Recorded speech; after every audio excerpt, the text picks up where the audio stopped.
Soya റോസ്റ്റിൻ്റെ ഒരു റെസിപ്പിയാണെന്ന് ഇവിടെ കാണിക്കുന്നത്.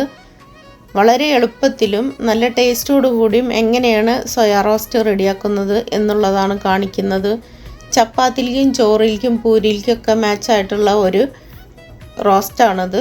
എല്ലാവരും മസ്റ്റ് ഒന്ന് ട്രൈ ചെയ്ത് നോക്കണം. ആദ്യം ചെയ്യേണ്ടത് ഇതിനെ കുതിർത്തെടുക്കണം. ഞാനിവിടെ ചുടുവെള്ളം ഒഴിച്ചിട്ടാണ് കുതിർത്തെടുത്തിട്ടുള്ളത്. ഇനി ഇതിനെ വെള്ളമെല്ലാം നല്ല പോലെ പിഴിഞ്ഞെടുത്തിട്ട് ഇതിനെ ചെറിയ കഷ്ണങ്ങളാക്കി മുറിച്ചെടുത്തിട്ടുണ്ട്. 2 വലിയ ഉള്ളി എടുത്തിട്ടുണ്ട്, വെളുത്തുള്ളി ഇഞ്ചി ചതച്ചത്, കുറച്ച് മല്ലിയില, ഒരു തക്കാളി. സ്റ്റവിലൊരു പാത്രം വെച്ചിട്ടുണ്ട്, അതിലേക്ക് കുറച്ച് ഓയിൽ ഒഴിച്ചു കൊടുക്കാം. നിങ്ങൾക്ക് വെളിച്ചെണ്ണ വേണമെങ്കിൽ വെളിച്ചെണ്ണയും ഒഴിച്ചു കൊടുക്കാം. ഇനി അതൊന്ന് ചൂടായി വരുമ്പോൾ അതിലേക്ക് സോയ എല്ലാം ഇട്ട് കൊടുക്കാം.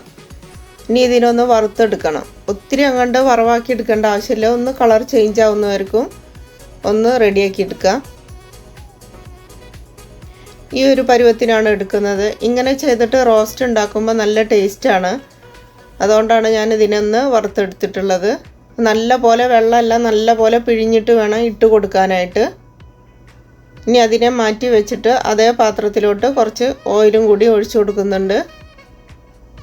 ഇനി ഇതിലേക്ക് ഉള്ളിയെല്ലാം ഇട്ട് കൊടുത്തിട്ട് ഒന്ന് വഴറ്റിയെടുക്കുക. അത് മൊത്തം ഉള്ളി ഞാൻ ഇട്ട് കൊടുത്തിട്ടില്ല. 2 വലിയ ഉള്ളി തന്നെ അരിഞ്ഞപ്പോഴത്തേനും ഒത്തിരി ഉണ്ടായിരുന്നു. അപ്പോൾ ഒരു 1.5 ഉള്ളിയൊക്കെ മതിയാവും. ഇതൊന്ന് വഴന്ന് വന്നാൽ അതിലേക്ക് വെളുത്തുള്ളി ഇഞ്ചിയും കൂടി ഇട്ട് കൊടുക്കുക.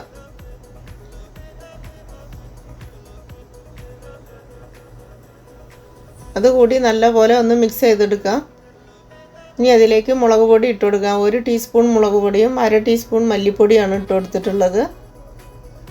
ഒരു 1/4 ടീസ്പൂൺ ഗരം മസാല. നല്ലപോലെ ഒന്ന് മിക്സ് ചെയ്തെടുക്കുക.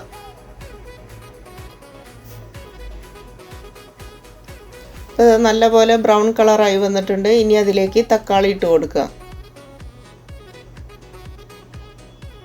ഇത് നല്ലപോലെ ഒന്ന് മിക്സ് ചെയ്തിട്ട് ഒന്ന് നല്ലപോലെ ഒന്ന് വഴറ്റിയെടുക്കുക.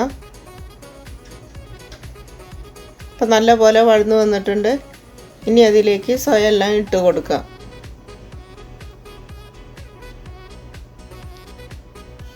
ഇതിന് മൊത്തത്തിൽ വേണമെങ്കിൽ അങ്ങനെ ഇട്ട് കൊടുക്കുക. ഞാനിവിടെ സോയ നല്ലപോലെ ചെറുതാക്കിയിട്ട് മുറിച്ചിട്ടാണ് ഇട്ട് കൊടുത്തിട്ടുള്ളത്.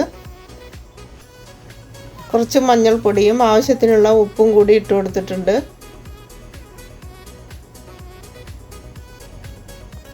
ഇനി ഇതിലേക്ക് വളരെ കുറച്ച് വെള്ളം തന്നെ ഒഴിച്ചു കൊടുക്കുന്നുള്ളൂ. ഇത് റോസ്റ്റ് ആക്കിയിട്ട് എടുക്കുന്നത് കൊണ്ട് അധികം വെള്ളം ഒഴിച്ചു കൊടുക്കുന്നില്ല. വളരെ കുറച്ച് ഒഴിച്ചു കൊടുത്തിട്ട് നല്ല പോലെ ഒന്ന് മിക്സ് ചെയ്തിട്ട് വേണം ഇതിനെ അടച്ചു വെച്ചിട്ട് വേവിക്കാനായിട്ട്.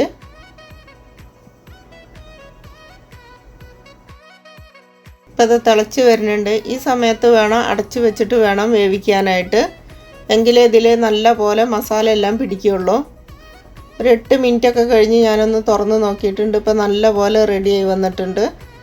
ഇനി ഇതിനെ തുറന്ന് വെച്ചിട്ട് വേണം ഒന്ന് റോസ്റ്റ് ആക്കിയിട്ട് എടുക്കാനായിട്ട്. എങ്കിലേ ഇതിൻ്റെ വെള്ളമെല്ലാം ഒന്ന് വറ്റി റെഡിയായി വരുള്ളൂ.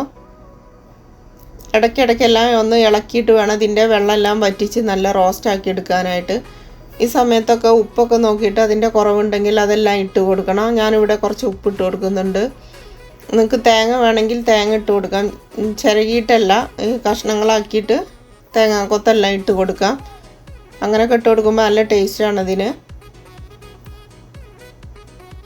കുറച്ച് മല്ലിയില ഇട്ട് കൊടുക്കുന്നുണ്ട്. നല്ല പോലെ ഒന്ന് മിക്സ് ചെയ്തെടുക്കാം. നല്ല ടേസ്റ്റുള്ളൊരു റോസ്റ്റാണിത്. എല്ലാവരും മസ്റ്റ് ഒന്ന് ട്രൈ ചെയ്ത് നോക്കണം. വീഡിയോ ഇഷ്ടപ്പെട്ടാൽ എല്ലാവരും ഒന്ന് ലൈക്ക് ചെയ്യണം, കമൻറ്റ് ചെയ്യണം, ഷെയർ ചെയ്യണം.